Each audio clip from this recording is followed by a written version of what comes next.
Salut les amis, je vous fais une petite vidéo pour vous montrer l'avancement dans la serre. Tout se passe bien. On est le 16 juillet.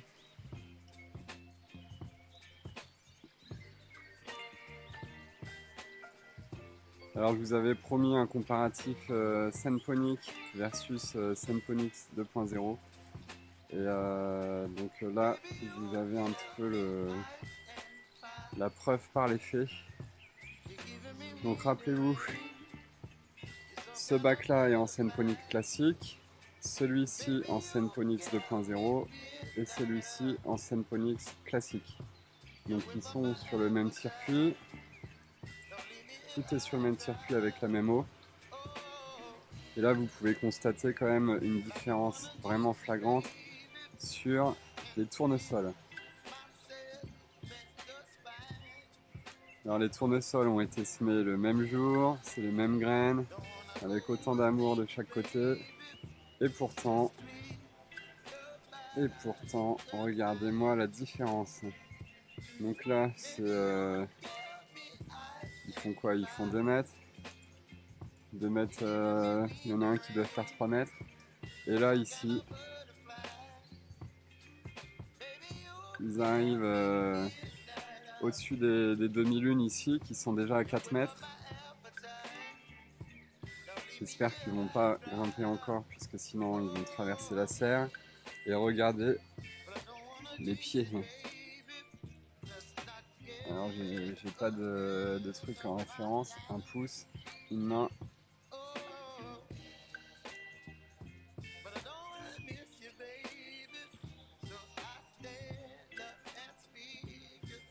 La différence est vraiment flagrante.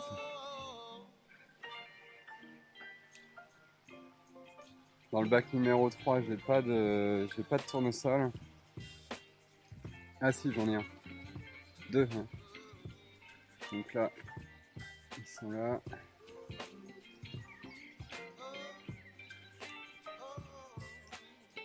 Alors qu'est-ce qui peut justifier une telle différence? Je pense qu'il y a plusieurs facteurs. Le premier facteur, c'est que dans le Senponix 2.0, je peux envoyer beaucoup plus d'eau, beaucoup plus régulièrement, puisque dans le Senponix traditionnel, il faut quand même un long temps avant que le sable ressuie. Donc dans ce bac-là, par exemple, dans cette table, je fais 2 irrigations par jour de 5 minutes. Tandis qu'ici, je peux faire 4 irrigations de 30 minutes. Donc il y a une grosse partie des nutriments qui est filtrée dans ce bac. Alors que sur l'autre système, eh bien, il y a beaucoup moins de volume d'eau, donc beaucoup moins de sédiments, de matière solide en suspension et d'ammoniac ou d'azote qui est disponible. Donc, je vous invite à vous rendre sur le site aquaponie.fr où là j'ai fait vraiment un descriptif complet du Senponix 2.0 avec 1 litre d'huile d'argile drainant sur tout le long de la table. Et voilà, les résultats ils sont là. Hein. On voit vraiment la différence.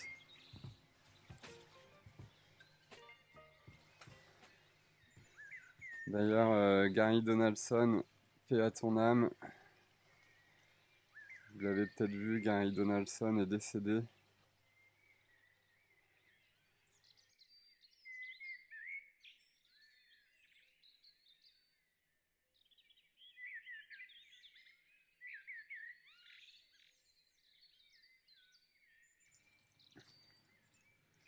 Là, on va avoir une multitude de framboises. C'est assez dingue, hein. Rappelez-vous les vidéos d'il y a quelques mois où les framboisiers faisaient 4 cm.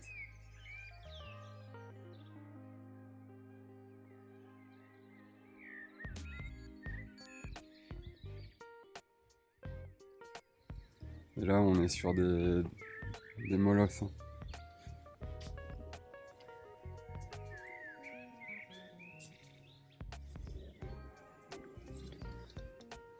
Regardez par exemple ici, là il y a eu une irrigation qui s'est faite ce matin. Et en fait on va voir dans les lignes qu'il y a encore de l'eau normalement. Tout ne s'évacue pas tout de suite. Regardez ici. Il y a de l'eau. Alors mes chênes ils se sont fait défoncer par l'oïdium. Je leur ai fait un petit traitement bicarbonate de potassium.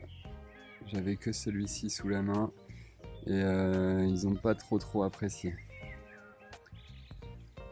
Voilà, vous voyez l'eau elle va mettre encore 2 ou 3 heures avant de vraiment s'évacuer.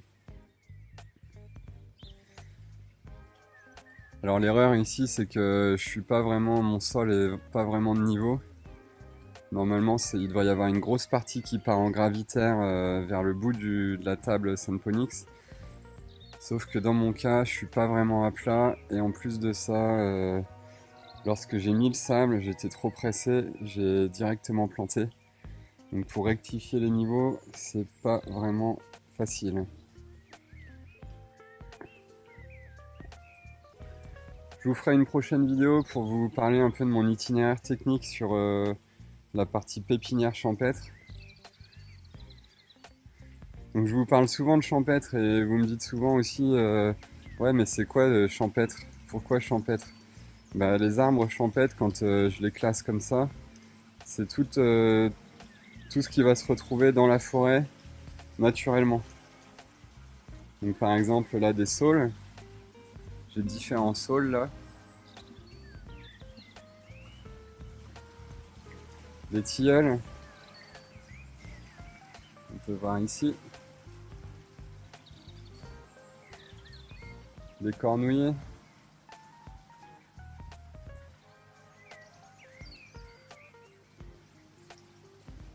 Etc.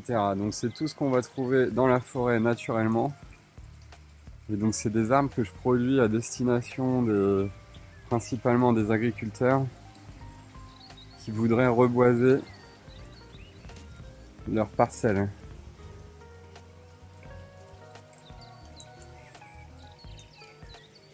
Concernant mes fûts, je suis très content du résultat. Regardez la multitude de fruits.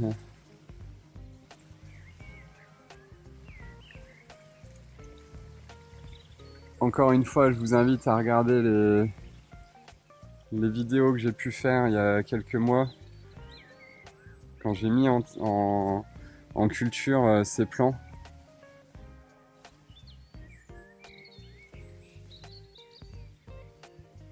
Et vous allez pouvoir voir que ça a vraiment bien poussé, mais vraiment bien poussé.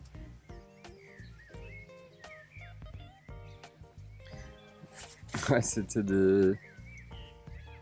des fûts qui contenaient des cornichons turcs à destination du marché français. Tous les kiwis là, c'est la folie. C'est vraiment la folie. La liane s'exprime. Les vignes aussi. Là, il n'y avait pas de doute.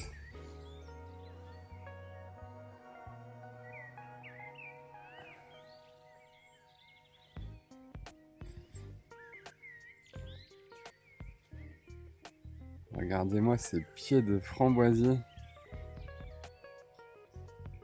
Ils sont énormes.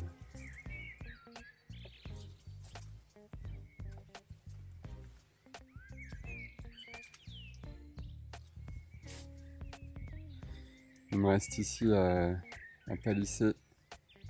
J'ai pas encore pris le temps. Ce framboisier là, mais il est ultra généreux. J'en récolte tous les jours. Framboise légèrement violette.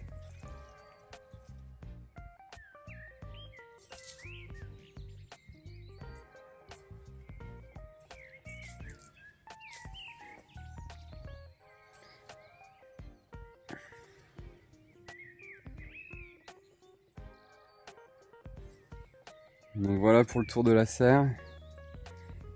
Dans l'ensemble, tout va bien.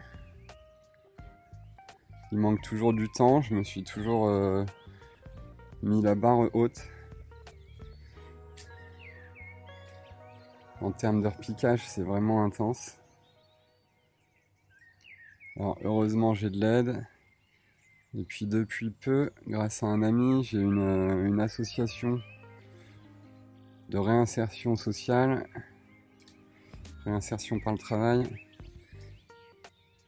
qui viennent m'aider à repiquer en plaques les plants. Puisque là, donc, vous voyez, là, il y a énormément de plants. Et sur les côtés aussi. Hein. Et tout ça, il faut le repiquer. Je vous le disais, je vous ferai vraiment une vidéo dédiée sur mes itinéraires techniques pour les plants champêtres. Mais donc, en très gros, on fait un semis, le semis en caissette. Ensuite, on remet ça en plaque forestière. Et après, ça part au champ pour ensuite être arraché vers la fin de l'automne et commercialisé en racines nues.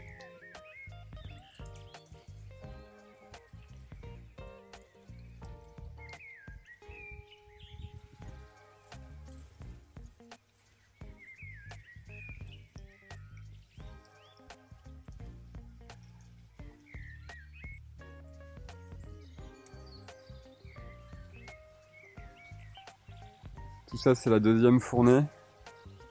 On a déjà envoyé quasiment 12 000 plants en champ.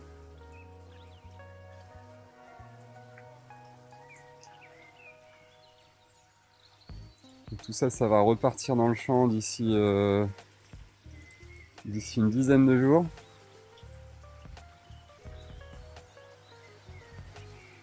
Et puis on sera bon pour refaire une dernière session de repiquage en plaque